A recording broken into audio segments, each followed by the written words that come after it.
કીધું કે એ પરમાત્માને જો તારે પ્રાપ્ત કરવા હોય ને તો નવધા ભક્તિ નહીં પણ 10મી પ્રેમ લક્ષણા ભક્તિ છે ને એનાથી જ એ પરમાત્મા પ્રાપ્ત થઈ શકે. ને વાણીની અંદર પણ કીધું કે એ પ્રેમ લક્ષણા ભક્તિ કોને પ્રાપ્ત થઈ હતી?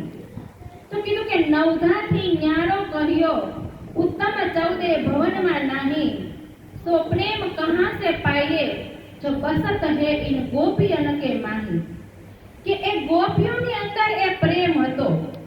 હમણાં કાલ જ ગોપી મહિનો પૂરો થયો ને, તો આપણે બધાએ જોયું કે ગોપીઓ કેવી ગાંડી થઈ હતી ને. ક્યાંય નાવા માટે પણ જાય ત્યારે જીવનું પણ કઈ જોખમ હાથમાં નો રહેતું કે ભાઈ નદીની અંદર જાવું બોડે મારેલો હોય કઈ નાવા પણ જવાય. તોય ગોપીઓ સાહસ કરતી હતી ને. કેટલી પાગલ એ કોના પ્રેમમાં પાગલ હતી? ગોયમાના કે પછી પરસોત્તમના?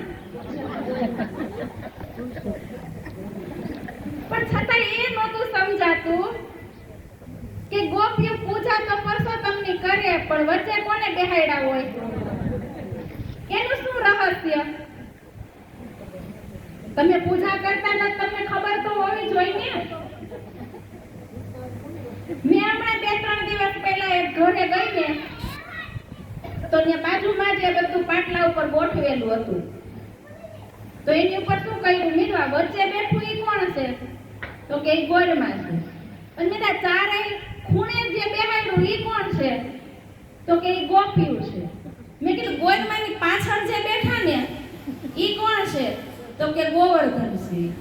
તેમાં પુરુષોત્તમ તો કે આવ્યા જ નહીં ને. પણ ક્યાં આવ્યા પુરુષોત્તમ? ગોપીઓની વચ્ચે હંમેશા કોણ રહેતું હતું? શ્રી કૃષ્ણ રહેતા હતા ને. તો આપણી વચ્ચે કોણ હતું? જો આ વાત તમને શા માટે કહી રહી છું કે આપણે જેનું મહત્વ નથી ખબર અને આંધળા ધૂંધ થઈ અને સંસાર જેની પાછળ જાય છે ને એની જ પાછળ આપણે જાય છીએ, પણ ખરેખર સત્ય શું કહેવાય એની આપણે ખબર જ નથી. વળી મેં બીજી સખીને પૂછ્યું, મેં કીધું તમારી ઘરે આ બધી લીલા થાય એની અંદર તમે જે વાત કરો એનું શું મહત્વ? તો એને મને શું કીધું ખબર? એ કે ગોવર્ધન હોય ને એ કૃષ્ણએ ક્યાં ધારણ કર્યો હતો? તતલી આંગળીએ ધારણ કર્યો હતો. અને બધી ગોપીઓને ક્યાં રાખી હતી? ગોવર્ધનની નીચે. તો મેં તો તમે મહત્વ કોનું બતાવ્યું? કૃષ્ણનું બતાવ્યું, ગોપીનું બતાવ્યું કે ગોવર્ધનનું મહત્વ બતાવ્યું? કોનું બતાવ્યું? ગોવર્ધનનું બતાવ્યું ને. તો કૃષ્ણ તો ક્યાંય ન આવ્યા, તો પુરુષોત્તમ કેવી રીતના કહેવાય? અને નામ લઈને ગીત તો આપણે કોના ગાય છે? જો પૂજા કોની કરો છો, નામ કોનું લ્યો છો અને જાપ કોનો કરો છો એ આપણને ખબર નથી, તો મોક્ષ કેવી રીતના પ્રાપ્ત થાય? મોક્ષ પ્રાપ્ત? આજે આપણે એક હમણાં પાછો બીજો ભક્તિનો મહિનો આવશે, 1 મહિના 2 મહિના પછી શ્રાવણ મહિનો આવશે ને. શ્રાવણ માસની અંદર જો કેટલું મહત્વ બતાવ્યું કે ભાઈ 1 મહિનો શિવજીને શું કરવા જવાનું? લોટી લઈ દૂધ ચડાવવા જવાનું, બીલીપત્ર ચડાવવાના. પણ શું એ શિવને જાણ્યા આપણે ક્યારે કે ખરેખર જે શિવ ઉપર દૂધ ચડાવી છે ને એ શિવ છે કોણ? જેનું વેદોની અંદર પણ કીધું કે એ કલ્યાણકારી શિવ છે. અને આપણે એ શિવને ક્યાં બેસાડી દીધા? જે શિવજી અમરનાથની ગુફાની અંદર પાર્વતીજીને અમર કથા કહેવા વાળા શિવ એમ કહે છે કે ઉમા, હું એ પરમ ધામનું વર્ણન કરોડો વર્ષ થઈ જાય ને તો પણ એને એક પાંદનું વર્ણન નથી કરી શકતો, એટલી સામર્થ્યતા મારી અંદર નથી. તો શું એ પરમાત્મા છે? જેને જો સમાધિની અંદર એ પરમાત્માનું ધ્યાન લગાવે છે, પણ શિવની પૂજા કરીને ક્યારે આપણે એ પરમાત્મા સુધી પહોંચ્યા ખરા? આપણે શિવનું ચિત્ર આવે ને એટલે આપણી સામે કેવો ફોટો આવી જાય? ગળામાં શું હોય? સર્પ હોય. હાથમાં શું હોય? ત્રિશૂલ ને ડમરું હોય. માથે શું લગાવ્યું હોય? વિભૂતિ લગાવી હોય. ઉપર શું ધારણ કર્યું હોય? જટા ધારણ કરી હોય. એમાં શું રહેતું હોય? એની ઉપર પાછું શું હોય? હજી ચંદ્રમા હોય ને. પણ એક વાતને ક્યારે જાય ને, જે ગંગા એ કઈ ગંગાની જટાની અંદર રહે છે, જ્ઞાન રૂપી ગંગાની અંદર જ્યાં સુધી આપણે ડૂબકી નહીં લગાવીને ત્યાં સુધી આપણે ગમે એટલું કીધું કે નદીઓની અંદર સ્નાન કરશું, પણ એનાથી શરીરની શુદ્ધિ થાય, પણ હૃદય ને મન ક્યારેય શુદ્ધ થતા નથી. તો જરૂર શું શુદ્ધ કરવાની છે? શરીર કે મન? તો આપણું મન શુદ્ધ છે ખરું? ઈ શેનાથી શુદ્ધ થશે? તો આડંબરો વાળી પૂજા કરવાથી શુદ્ધ થવાનું છે આપણું મન? ખરેખર મનુષ્ય જીવન આપણે કીધું કે એક પરમાત્માને પ્રાપ્ત કરવા માટે મળ્યું, અને આપણે જો એ દરવાજો પણ કીધું કે બંધ કરી દેશું ને, તો પછી એવો કોઈ દરવાજો નથી કે જેમાં તમે તમારા જીવને અખંડ મુક્તિ આપી શકો. જો એ શિવને જટાની અંદર કીધું કે એક જ્ઞાન રૂપી ગંગા સમાયેલી છે, જેના કીધું કે હાથમાં ત્રિશૂલ ડમરું છે, એ કીધું કે જેનાથી ત્રણ પ્રકૃતિ, જે કીધું કે કંઠની અંદર સર્પ ધારણ કર્યા ને, તો કીધું કે જો એ દુઃખને ક્યાં સુધી વિષની તરફ આપણે પણ આપણી કામ ક્રોધ રૂપી તૃષ્ણાઓને ક્યાં સુધી રાખવાની? અહીંથી નીચે જવા દેવાની નહીં. તો કીધું કે જ્યાં સુધી આપણે જ્ઞાનને નહીં પ્રાપ્ત કરીને ત્યાં સુધી આપણે શિવને કેવી રીતના સમજી શકશું?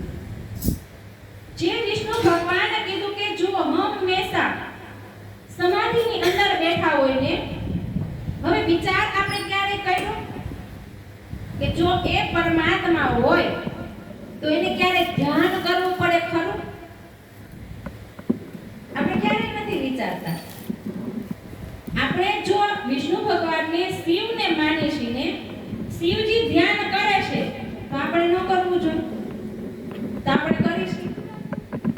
આપણે એ પણ નથી ખબર કે એ કોનું ધ્યાન કરે છે. તો કીધું કે એ પણ હંમેશા ધ્યાનની અંદર ડૂબેલા હોય. તો એક વખત લક્ષ્મીજી આવ્યા અને વિષ્ણુ ભગવાનને પૂછે છે કે તમે કોનું ધ્યાન કરો છો? તો વિષ્ણુ ભગવાન કહે છે કે હું તો તમારું ધ્યાન કરું છું. તો લક્ષ્મીજી કહે છે કે જો તમે મારું ધ્યાન કરતા હોય ને, તો હું અહીંયા આવી ગઈ, તમને ખબર ન પડી જાવી જોઈએ? પડી જાવી જોઈએ ને.